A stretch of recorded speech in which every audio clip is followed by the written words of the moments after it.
Well, you with the nasty pastor, and I'm back with another chapter read from the fall of America.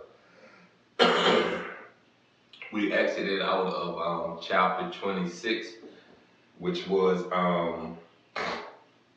America Has No Friends. I believe that was the name of it.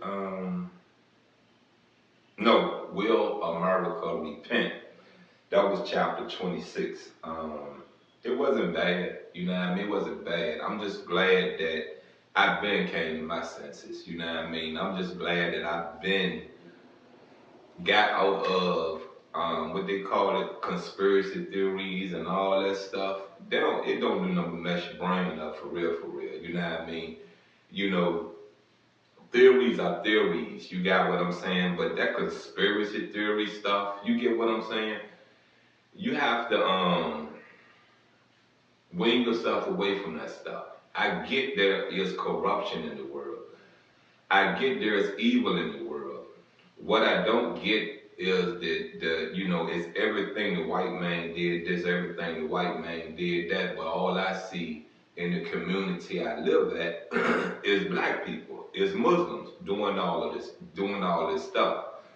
Now white people are paying them to do these things, then I still say the black people, the black Muslims are wrong. You understand me? They're wrong. You know, I said something, I made a post some days ago, or it was yesterday, like I said, and this was to Joe Rogan, you got what I'm saying? Because this product, they probably, being that he has a bigger platform than me, they probably answer if he asked the question. And the question that I was putting out to the world, to the Islam community, for real, to Farrakhan, if he could answer it, is this right here. You got what I'm saying? You teach that the white man is the devil. You get me? Right? Right? But you have women of Islam that go out here and prostitute with the devil, right?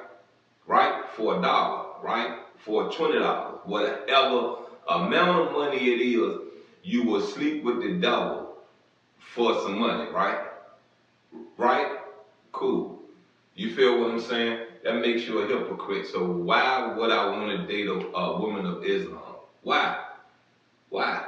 Why would I want to be a Muslim? Why? You get what I'm saying? You really understanding me now? You get it? There were some things about Malcolm X that he saw, that he was being more lenient towards the white community, because when he went to Mecca, he saw his brothers was white and Asians. You get what I'm saying?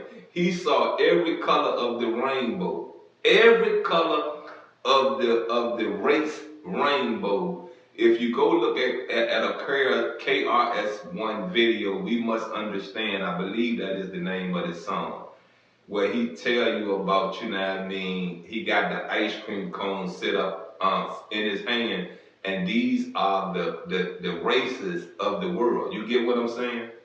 You get it? You understand where I'm going with this right here? You got what I'm saying? Come on now. Every color he saw in Mecca wasn't Muslim, wasn't Islam. So when you see stuff like that, that's an eye opener. That's a wake up. You get what I'm saying? That is really a wake up. You got me? Some of these ministers of Islam has not woke up yet, because they have not went outside of their community. They have not went outside of their city, their state. They have not went outside of the United States. They have heard some things, some information been passed down, but they have not visually witnessed the things that Malcolm X had witnessed. You get where I'm going now. You got it. You're still a puppet being used to keep a racial war fueled. And it's about time to get about it. It's about time to get about that. You got what I'm saying? It's about time. Hate and racism should die off at the same time. You get it? I don't even like to let the word hate roll off of my mouth. You understand what I'm saying? I just don't. I really, really don't. I don't like to use the word. I'd rather say dislike. You get me? Dislike. Point blank period. I don't want to go that far to feeling hate towards you. You get it? Because see, that was a tool used to get the black community to start hating the black community. And from hating the black community, you started doing what? Hating yourself. If that wasn't your process, why are you so ugly? You get me? You have a pretty face. You have a beautiful physique. If you are a man, you are appealing and attractive to a woman. But why are you so ugly in the inside? Why is it that everything you produce on the outside is ugly? Why? Why? One thing about me, I treat people accordingly. If you're nasty to me, then I'm going to be nasty to you. There's not a community. I don't care what you're in. I don't care if you're a Jew. I don't care if you're a Christian. I don't care if you're a Baptist, a Muslim. Man, whatever religious, whatever spirituality it is outside of my culture, I've helped you in some type of way. And I'm talking about physically have helped you in some type of way. If you're right here in Richmond, Virginia, I've helped you physically in some type of way. There was a Muslim woman, and this, I guess that was her daughter. I guess she's a Muslim also. You got what I'm saying? The street that I live on is Detour, which a bus can, the bus go down and come up. You got what I'm saying? And this been going on for like a month. Maybe, you know, to be honest with you, this been going on since last year. Sometimes this street called Venable is closed. So the bus that's coming down going to the transfer plaza make detours. It's not going to hit that stop on Mosby and Venable. There are people that are sitting right there trying to go places, to a job, to a doctor appointment, to any business function that they have to perform in their day, that they have to be to in their day. That bus not coming slows them down, or it exempts them, not exempt, but it makes it where they're tardy, or absent to their appointment. You get what I'm saying? Excuse me, this is me. Excuse me, the bus is not going to come this way. So if you're just going to the transfer plaza, you get me? If you're just going to the transfer plaza, you can catch this number 5 in front of Martin Luther King School. Yes, it's a 2, probably 3 block walk, but you're not missing your bus. You get me? You understand me? The 12, that is the bus that comes down Venable. It would detour and come through our projects, which is called Mosby Court, and hit the Martin Luther King Bridge next to the Martin Luther King School and going on down the transfer plaza. But if you're not in your phone, you're not having some type of information given to you that there are detours with the bus you're waiting on, you're never going to know. You're going to sit there and miss every appointment or be late for your job or whatever you're doing, you're going to miss out. You get me? And it doesn't take it doesn't take you to done something for me to be kind, friendly, and helpful to you. There's never been a racist bone in my body. There have been some hatred in my body that grew into me hating myself. You understand me? You get it? And I had that after going through drug addiction, after going through drug recovery, you start sitting back and you realize, you get what I'm saying? You realize what is the key point of your issue. What is the key point why you keep going back to drugs? You get what I'm saying? It's something internal within inside of you that you get up, that you feel insecure about yourself. You know, you get the feeling like you're worthless, like you're nothing. You understand what I'm saying? And when you feel that way, you don't do nothing but use drugs as a crutch. I'm telling you what I know. Been there, done that. You get me? And I don't lie to I don't lie to myself anymore. That's the biggest issue with a lot of people. They lie to themselves. You get me? I don't lie to myself. I'm probably a good close to 30 some years not lying to myself. You get what I'm saying? That's the first thing I've done. Stop lying to myself. Right there. Get a grip of reality.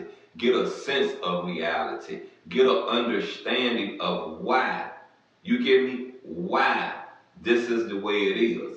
This is why you can't do this. This is why you can't do that. This is what you've done to make these why nots so possible. Now what do you have to do? What do you have to do? Look, I don't really took up a lot of time talking. You understand what I'm saying? Talking. You know, y'all already know I'm schizophrenic. You got what I'm saying? So I hear what people say. You get me? I hear voices, they just drop out the air. You get what I'm saying? Conversations just drop out the air. Sometimes it's just voices dropping out the air. You get what I'm saying? And a lot of people say this. Is he reading or is he just speaking? And there are people that say, well, he's reading and speaking. No, I don't want him to read it. I just want to hear him talking. I hope this has been sufficient for your ears. You get it? I hope this has been sufficient for your ears. Because see, you're caught up in the race war hoopla. You get me? I ain't gonna give you that. I'm gonna give you the peaceful talk. You understand what I'm saying? I'm gonna give you the truth about Islam. You understand what I'm saying? I'm gonna give you the righteousness part of life you should always walk in. It's hard. It's hard for me to walk in it. You feel what I'm saying? It's hard. I'm a hothead. I'm a very hot-headed, very tempered. You understand what I'm saying? Very tempered. You get it? I say this to you once again, you know what I mean? Wake up. You get it? Wake up. There's one God. There's one demiurge. There is one supreme being. There is one ultimate creator, almighty creator. You get it? I'm tired. You get what I'm saying? I'm tired. For real, I'm tired of everybody going against, because you a Muslim, you got an issue with a Christian. Do you know how many people have died? How many lives been taken because a Muslim have an issue with a Christian? Come on. Come on. There has not been an apology given to the world yet. It has not been made. It has not been given. It has not been said.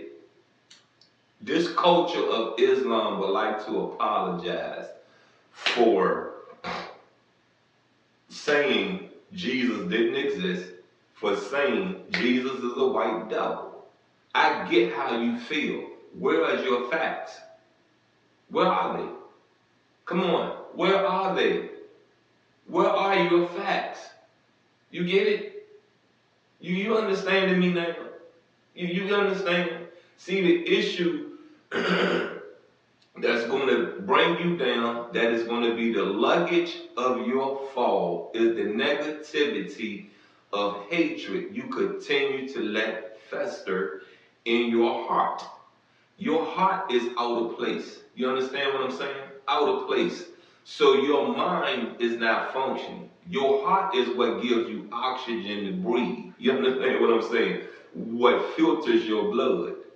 So if you're not breathing, if your heart is not breathing right, there's something going on with you upstairs in your brain. You get it? You understand me now? Huh? Drugs attack the brain. You get it? There was a time in America we was killed if we read a book. You get it? We was killed if we said more than yes, master. You get it? If we say yes, master, we dead, or we beat with whips. You get what I'm saying? You get it? Yes, it was messed up. It was cruel punishment But I say this to you once again, you know what I mean?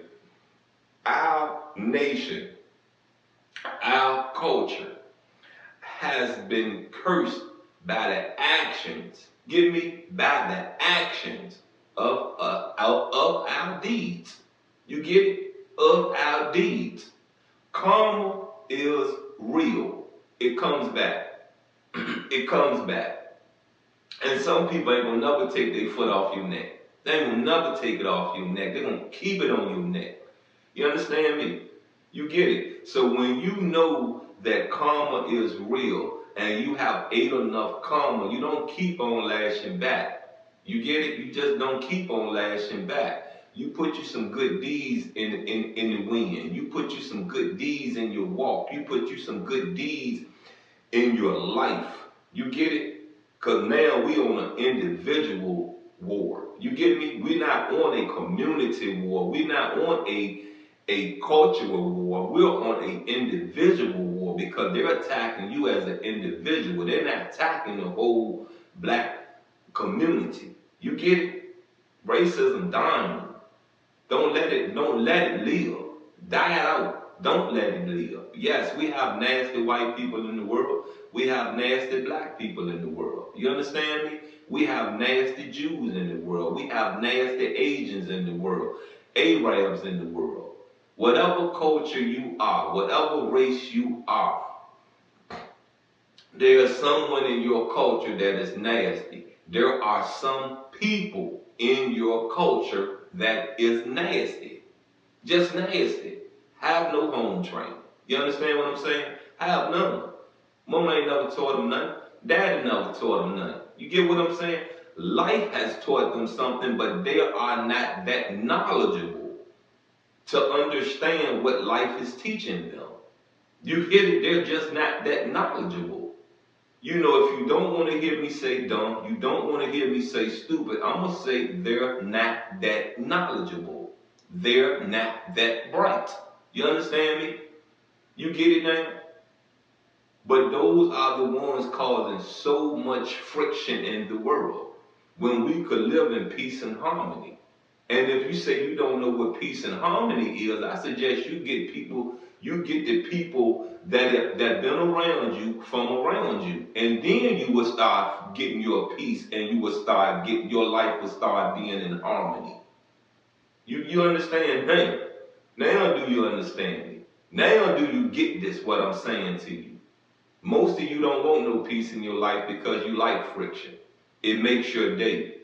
It gives you something to laugh at, gives you something to get pissed about. It gives you an excuse to go indulge in things that are not good for you. That are not good for you. Look, I'm not going to call this chapter 27. You get what I'm saying? This is going to probably register as a intermission speech. Give me intermission speech. SPEECH. You understand me? I'm not wasted enough time, but I've done enough talking where that I'm probably gonna go over my time. But let me be honest, you know what I mean? Let me go and be honest with you. Chapter 27 is a page and a half. So I probably can read this. You know, when I get through the first one, the next one is very short. So I probably can get through this. I probably can read this to you and everything still, you get what I'm saying? The reading is still 10 to 15 minutes. But what I'm gonna do in this intermission speech, I'm gonna continue to, give you this good fruit, give you this good nourishment. You need it. You've been malnutrition. You've been malnutrition. Your faith, your culture been starving you. You get me? You been starving yourself. You get what I'm saying? You get it? And see, I'm gonna get back to what that post I made yesterday about Joe Rogan asking this question. And you know what I said to Joe Rogan to start it off with is that Muslims fight being vaccinated. Fight. You know, it's not the will of Allah to be vaccinated, because Allah is going to heal, you get me, the Muslim. You get me? The Muslim man. Allah is going to heal the Muslim man. But you have enough faith, you have enough strength not to go get vaccinated. You get me? But you don't have enough strength. You get me? Enough strength to fight. You get me? To fight. And what we're talking about fighting is the how to put this, the hold on our finances. You get me? You don't have enough will, you don't have enough faith that Allah is going to carry you into a financial blessing, right? So I guess sleeping with the enemy is a financial blessing. Is that a financial blessing? Peep this. Future, you know, if you're familiar with the rapper Future, you got what I'm saying. He have a song called Sleeping with Thy Enemy. You know why I like that song and what I get out of that song right there? You know, there are women in my life that changed. You get me? That changed. There are women in my life that has said some awful things about me, has did some lying on me, has did some things to me like stealing money from me. You get what I'm saying? And when I was with these women, it was a bunch of turmoil. You get what I'm saying? A bunch of turmoil. You got to be my enemy. When I'm coming to you as a friend, as a lover, you got to be my enemy to keep a bunch of turmoil going in our relationship. You understand? You have to be. Then after we leave, after we dead the relationship, years later, there's a bunch of BS. Come on, get real. Get real. Get real. And then you want me to what? You want me to what in the name? Brush that off and make it like everything cozy, cosy. No, that's not how that go. That's not how that go. I can't stand a lie. You feel what I'm saying? I just can't stand one. I don't need you around me. You get it? You understand? Look, I'm going to wrap this up, you know what I mean? I've done too much. You get me? Too much this morning. So what I'm going to say to you again, you know what I mean? Wake up. This is not to pull you away from Islam. You get me? It's never to pull you away from Islam. You get me? What it is for you, Muslims, to get on your writers, to get on your good foot and get y'all community together. Y'all a bunch of hypocrites. You feel what I'm saying? Bunch of hypocrites. Excuse me. This is a temple. Why would you pollute your temple? That ain't the will of Allah to pollute your temple. That's not the will of Allah. The pioneer, the Muslims that pioneered Islam in America was against drugs. You get me? Against drugs. The Muslims of the now push drugs to you, right? Right? Right? Right? Okay. I'm going to rest my case with this. You know what I mean? The verdict is in. Got me? It's in. And it's time. It's really time to wake up and wake your grandkids up. Wake your grandkids up. Because this is an ongoing issue, not just in your family, not just in the black community. It's an ongoing issue around the world, around this rock. It's time for somebody to do it better, right? It's time for somebody to cut the evil head and walk in the righteous path in your bloodline. It is. It's been time. Please wake up. Time is of the essence. You feel me? Of the essence. And when you look back, and when I say this to you and you look back, tell me you are not feeling bamboozled about Islam. Come on now. Come on now. Come on. Most of you women out here, you love Islam because you don't have to pay any bills when you're with a man of Islam. You get me? Yes, you're a housewife. Most of them are housewives, and if they're not housewives and they're out here making money, they don't have their money do not have to contribute to the house. You get me? Their money don't contribute to nothing, nothing at all. If Islam was not structured that way, would you be so eager, so encouraged to become a woman of Islam? And this is where I end this reading that. You've been with the Nasty Pastor. I'll be back next week with chapter 7 and the title of I'll be back next week with chapter 27 and the title of chapter 27, The Troubled America. No peace. You get me? No peace. We have individual peace. We don't have national peace. Get me? We don't have national peace. This country has not been at peace since I've been born. You get me? You understand what I'm saying? Now we're talking about individual peace now, but let's get into, this whole nation. This nation, this country I have not seen this country at peace for 55 years. You understand what I'm saying? You can grab a hold of you some individual peace. You get me? Let's work toward national peace. You get me? Let's work toward it. I'm out and I love you.